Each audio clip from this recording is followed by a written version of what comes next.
Hey, this is Miko, and today's subject is appointments. What's the deal with appointments? What's going on with them, and everything that's around it, specifically to car sales, maybe a little bit with internet and phone sales. So, why do we need to bother with appointments? We have opening hours, 9 to 8, whatever. Why can't people just walk in like it's Safeway? Well, if you've been in car sales for any length of time, you know some statistics about car sales. And one thing that's pretty much well known is that closing ratio for appointments is about 50, with good dealers 60%, versus about 20 to 25 for walk-ins, which means that if you have customer come to see you as an appointment, you're ready to double your chances of selling a car. Of course, there's a confirmation bias and causation versus correlation going on because people that agree to set an appointment, there are, you know, further down the funnels, car buying funnel. But still, if nothing else, trying to set up an appointment will let you filter out those that are just not ready to buy a car, which means that if they try to negotiate, maybe it's just kind of a pointless to have these discussions if they're never test driven or visited a dealership. So again, the first biggest reason is that appointments close more. You set up an appointment, people come with a ready, they come there for a reason. They didn't just drive by the dealership. Second reason is that it lets you be organized. I'm a big believer in a work life balance. So setting up appointments allows you to set them at the time that's convenient to you, or at least kind of like push them into that direction. And we'll talk about how to push them. Um, you will avoid things like people showing up at 5 to closing time, and then you're not going to see your family and go to bed at midnight. So just be organized. Another thing, like, was a big thing for me because I worked for most of my car selling days were in San Francisco, which is extremely difficult with space and parking and cars being available. If you have an appointment, I know which car to get ready. Maybe I can get two cars ready. But if I don't know that you're coming, those cars could be in the warehouse literally 6 miles away, which means an hour in traffic to go and see them. So it lets you be organized, lets you be prepared. And the last reason why appointments are important, it allows you to act as a professional and be a professional. Uh, Doctors don't accept walk-ins, right? Lawyers don't accept walk-ins. There are reasons for that, just like as I described, it lets you be organized. It lets you plan your day to be the most efficient with your day. It also lets you appear as a professional. It's okay to tell a customer, yeah, it's by appointment only. This is how we work. You know, you cannot just walk in. It's totally reasonable. And, a little open secret, appointments don't show up. People make an appointment for 10 a.m. on Saturday, which means they're going to show up at 11:30 after a nice brunch with a couple of drinks. This is pretty normal. So that it's still not going to be organized, but at least it lets you push things in the right direction of things being organized. So setting up appointments. Um, let's talk, it could be couple of scenarios, but usually it's a phone conversation. Maybe it's a lead and you have a internet lead and you have a conversation via email that hopefully gets into a phone. But whether phone or email conversation or text conversation, we have a tendency of just pushing for appointment right away. Oh, great, you wanted this car. When can you come in? Let's slow down. Let's do some fact finding first. Same as if the customer walks in, you don't just go straight for, giving them payments. You want to find out what's going on so you have the right solution for them. Same with an appointment. Just reel it in a little bit. Show that you're professional. Again, show that you're interested, that you're working with a customer. You're the advisor. You're not just there to sell. You're going to find them the right solution to ask a few questions. I have videos on how to ask questions, how to talk over the phone about things with customers. But this will really slowing down the process.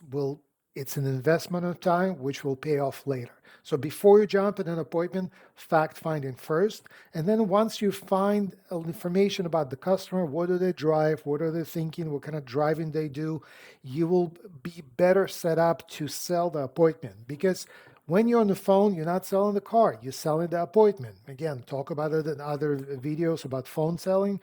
This is, you need to sell the appointment. So if you know what the customer's needs are, it'll be easier for you to sell them. What can you sell? How do you sell the appointment? So the easiest thing for most cars, even if it's an economy brand and nothing exciting, you can sell and should sell the test drive. You're not selling the customer, nobody, people don't look forward to coming in and spending 3 hours of fighting with you over the price and financing and staying there late at the dealership. This is a hard sell, right? An easy sell is a test drive.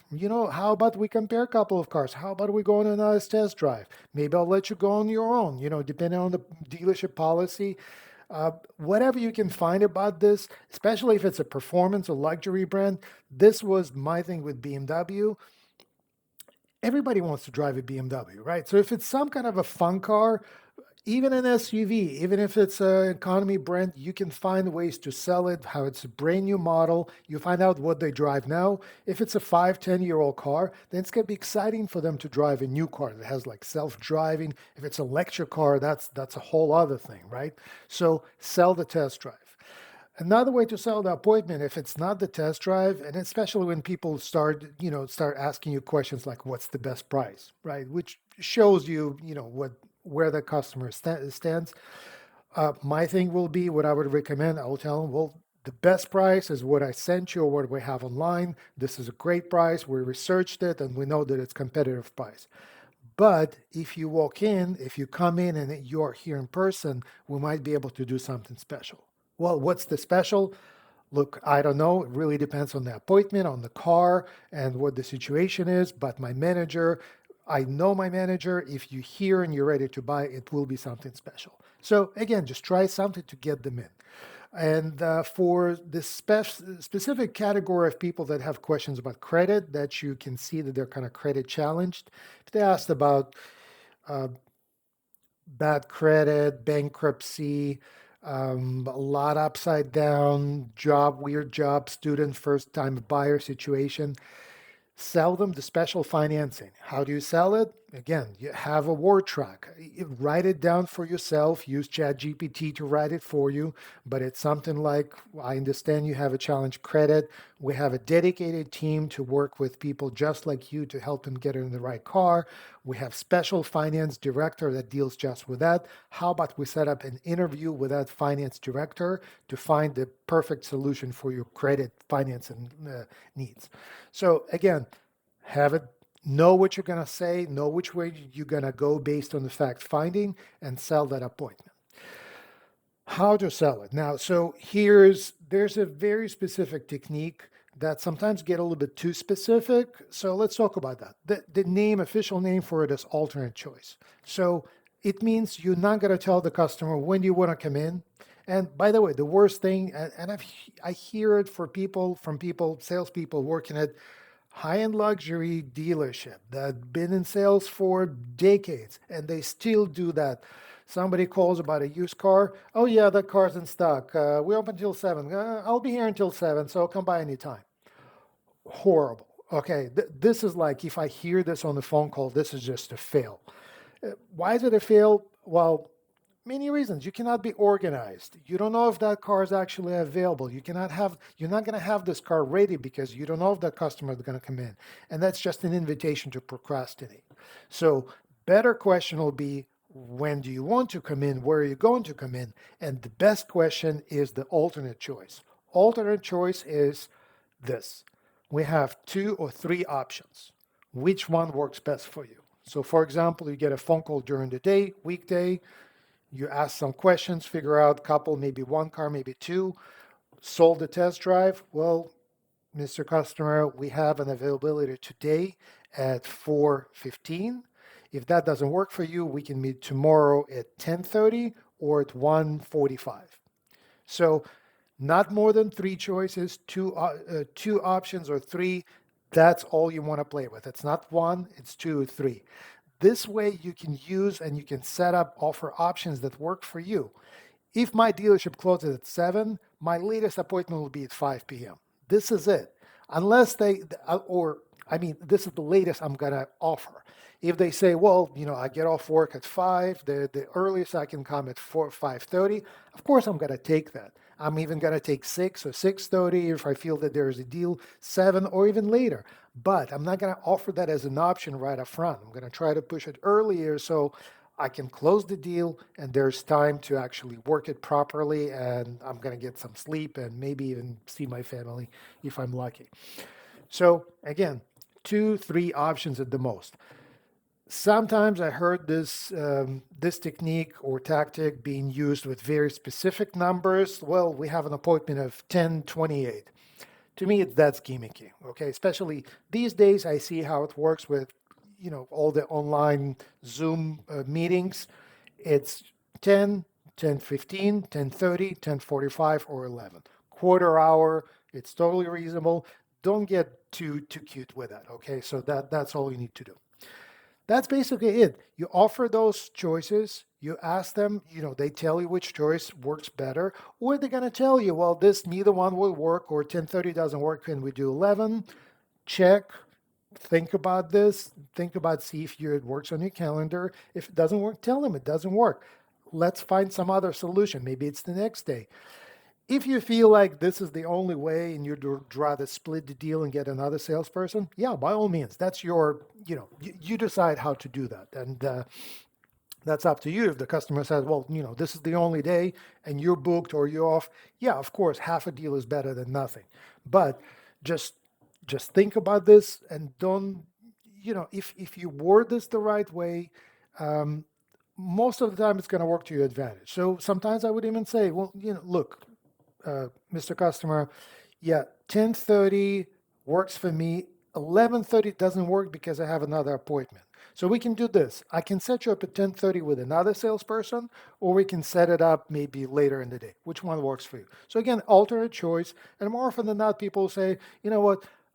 I like you. I want to work with you. Let's do it another time. I'll move things around. That's how you set it up. Advanced stuff. What happens after you set? Oh, you know what? Before you set it up, we talked a little bit about internet leads. Um, Technology. There's this new amazing technology called online calendar. This is something Google. You can set up a Google Calendar. There are a few different companies that offer this for free, like Calendly. Not even sure if I'm pronouncing it right, but I'm sure you can Google it and find out. It's basically, it allows you to create your own calendar that you can have a link and include in the body of the email. And you should include this in your online email signature on the bottom, that it's there all the time. Basically, what it's going to allow, it will allow customers to look at your calendar, which you can control, and they can schedule their own appointment. So wouldn't it be nice if you walk in the morning, check your email, and see that customer already scheduled an appointment for you? All you need to do is to confirm and to prepare. You don't. That's like 80% of your job is already done. So set it up. This is really easy. This is a little bit of advance. Almost nobody does that, other than like big dealer groups. Like I've seen Penske dealership actually do that built in. They have a tool for that, which is really smart. So have a calendar, have it work for you. So appointments set themselves up. Now, you did set up the appointment. Follow up with an email right away. If it's a phone app and you don't have the email, ask for that email. You set up the appointment, tell them, okay, great, I'll look forward to seeing you. Let me have your email address so I can send you the instructions. You should have a template. The instructions should have details for directions. Before GPS maps, I actually used to have like actual directions and I would find out where the customer is coming from. But now we have GPS, so just like embedded link for directions to like Google Maps, that's fine. If there's something specific about your dealership, how to get in, that will be nice. Parking, where's the parking? Beyond that, options that people can do, your customer can do before they come in. So, in the email will be, thank you for scheduling your appointment. Here are the directions. Make sure you have your driver license, checkbook, and insurance cards in case you decide to buy the car. You're not kind of like pushing it too hard, but it's a good idea, like planning it in their mind. And another option is, if you'd like to get pre-approved before you visit, here's an online credit application. If you're thinking about trading your car, here's an online appraisal. If you have digital retail tool where you can, customers can check payments and play with payments on your website, let them have that. So ideally, you have those three things: online credit app, trade appraisal, and payments. So again, imagine you set up the appointment for tomorrow. Customer online puts the credit application, appraises their trade, um, plays with payments, already know how much they're going to put down. So in the morning when you walk in, you just take the credit up, throw it to the sales manager or the finance manager, have them already get it approved with the bank. Used car manager already gives you an idea for the car. They just need to see it in person. And that's like 95% of the deal is already done. You just got to do the paperwork, get them out of there, and then customer is happy because everything is so fast and smooth, and your CSI, the surveys are great. So you send out that, you send a text, uh, ask if you have their cell phone number. Of course, you don't want to text a landline. I mean, nothing bad's going to happen, but not doesn't really work. Next is a confirmation. Good sales managers will confirm all your appointments. Don't count on them, okay? Take care of your own stuff. Confirm your own appointments. Confirm with a text, day before, an hour before. And by the way, going back to the email confirmation that you send, find a way to have this. Again, there's a tool, you can Google it easier, so easily that the customer can add this to their calendar, because a lot of people, especially professionals, which are the people you want to sell cars to, they have the money. They live by the calendar, by like Outlook calendar, right? So if they just click and it adds it to their calendar, then they're gonna get notified. They will not forget about this. Worst thing that's gonna happen, they forgot, but they got a notification half an hour or 15 minutes before. They will let you know they're late or reschedule or something like this. So confirmation, this just will increase the chances that they actually show up. Statistically, 50% of appointments show up. You want to push that number as high as you can. It's not going to be 100%, but strive for it to be as close to 100 as possible. You confirmed it. And then lastly, to make sure that everything goes smooth and the sale goes fast, be prepared. The basic things are: be upfront. Okay, if the appointment is for 10:15, I'm going to be at 10:10. I'm going to be upfront waiting for that customer. If they did not show up by 10:25, I'm texting, emailing, going back to my office to work. But all the time, you should be upfront. If the customer shows up on time, I'm here on time. I greet him. Nobody has to wait. I'm going to thank him for showing up on time because it's important to me. And the customer will feel nice about that. And next level is, if there's a car that you think that the customer is asking for, if they're calling a specific car, or you kind of landed them tentatively on the car, have that car in front, not dusty, clean, with a nice sign, very easy to make a template in Word or whatever computer. Nice sign, reserved for Mr. Silver. Date, your name, that's it. Nothing fancy, but if the customer walks into the door and the car that you prepare for them is right there and you standing right there, it's a whole different atmosphere compared to they show up, you're busy, somebody else has to help them, the car's not ready. So respect those appointments, respect those customers, and it's just going to pay off.